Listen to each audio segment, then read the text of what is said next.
వెంట్రుక రాసి city life తో మసి నగరవాసంలో కేశాలకెన్ని కష్టాలో పూర్తి వివరాలకు చదవండి రేపటి సాక్షి హైదరాబాద్ ఎడిషన్. కూటమి ప్రభుత్వ వైఫల్యాలను ప్రతిపక్షంగా తాము ప్రశ్నిస్తూనే ఉంటామన్నారు మాజీ మంత్రి కురసాల కన్నబాబు. ప్రశ్నించే ప్రతిపక్ష నాయకుల గొంతు నొక్కేందుకు చంద్రబాబు ప్రయత్నిస్తున్నారని ఆరోపించారు.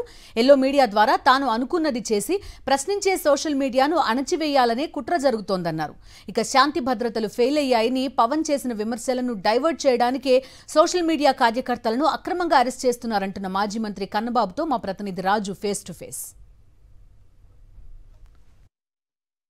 ఇటీవల ప్రవేశపెట్టినటువంటి బడ్జెట్లో సూపర్ 6 పథకాలకు ఎలాంటి నిధులు కూడా కేటాయించడం పట్ల మాజీ ముఖ్యమంత్రి వైఎస్ జగన్మోహన్ రెడ్డి ఆగ్రహం వ్యక్తం చేశారు.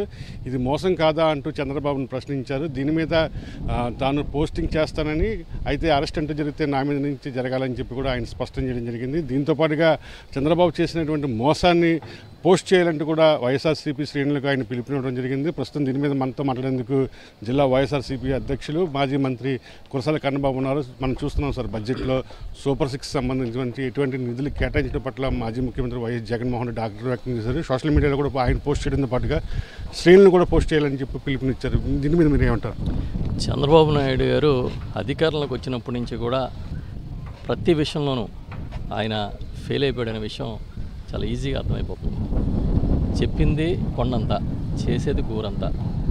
దాంతో ఎవరన్నా ప్రశ్నిస్తే ఆయనకి ఎక్కడ లేని కోపం వచ్చేస్తుంది. అందుకే భయభ్రాంతులు చేయడం ద్వారా అందరినీ అణిచిపెట్టి తను అనుకున్నది సాధించాలన్నట్టుగా ముందుకెళ్తా ఉన్నాడు. ఇవాళ బడ్జెట్ చూస్తే దాంట్లో నిధులు లేవు, కేవలం అంకెలు తప్ప అవి కార్యరూపం దాల్చే పరిస్థితి కూడా కనపట్లే. దీన్ని ఎవరన్నా ప్రశ్నిస్తాడేమో, ఆయన అమలు చేస్తానని చెప్పిన హామీలను అమలు చేయమని డిమాండ్ చేస్తారేమో అని చెప్పి ముందే భయభ్రాంతులను చేసి సోషల్ మీడియా గొంతు నొక్కే ప్రయత్నం చేస్తూ ఉన్నాడు. ఎందుకంటే ఆయనకు ఒక ఎల్లో మీడియా ఉంది. ఆ మీడియా ద్వారా తాను సాధించుకోగలుగుతాను కాబట్టి సోషల్ మీడియాని భయభ్రాంతులు చేయాలి, ఎవరూ తనని విమర్శించకూడదనే ఒక కుట్ర ఇవాళ అమలు చేసే పరిస్థితి కనబడుతుంది. ఈ మధ్యనే అసలు ఈ రాష్ట్రంలో శాంతి భద్రతలు ఫెయిల్ అయిపోయినాయని ఆయన ప్రభుత్వంలో ఉన్న డిప్యూటీ సీఎం గారు చెప్పేటప్పటికి దాన్ని డైవర్ట్ చేయడం కోసం సోషల్ మీడియా మీద పడ్డారు. నిన్న మా నాయకుడు జగన్మోహన్ రెడ్డి గారు చాలా స్పష్టంగా చెప్పారు, ఈ ఫెయిల్యూర్స్ని మేము అడుగుతాం, మేము ఖచ్చితంగా నిలదీస్తాం, కావాలంటే మా మీద కూడా కేసులు పెట్టుకోండి అని చెప్పి చాలా స్పష్టంగా మా నాయకుడు చెప్పారు. మేము అడుగుతాం, మేము ప్రశ్నిస్తాం, మేము నిలదీస్తాం. ఇది ప్రతిపక్షంగా మా హక్కు, పౌరుల హక్కు. ఇది ఎంతమంది గొంతు నొక్కుతారని అడుగుతున్నాను నేను. మీరైతే అసలు ఎంత వ్యక్తిత్వ హసనం అంటే మా నాయకుడు జగన్మోహన్ రెడ్డి గారు మొదలుకొని మాలాంటి వారి వరకు వాళ్ళ గత 5 ఏళ్లలో చేసిన దుర్మార్గాలు సోషల్ మీడియాలో పోస్టింగులు చూస్తే అసలు చాలా అరాచకంగా.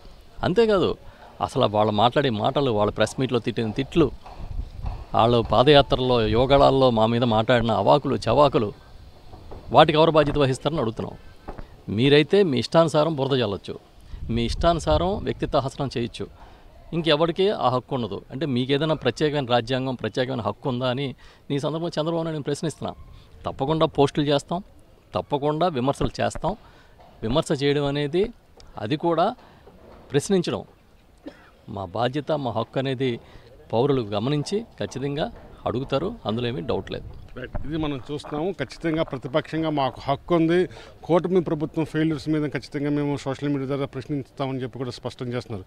జర్నలిస్ట్ వెంకటరమణతో కలిసి కరస్పాండెంట్ రాజు, సాక్షి టీవీ, కాకినాడ నుండి.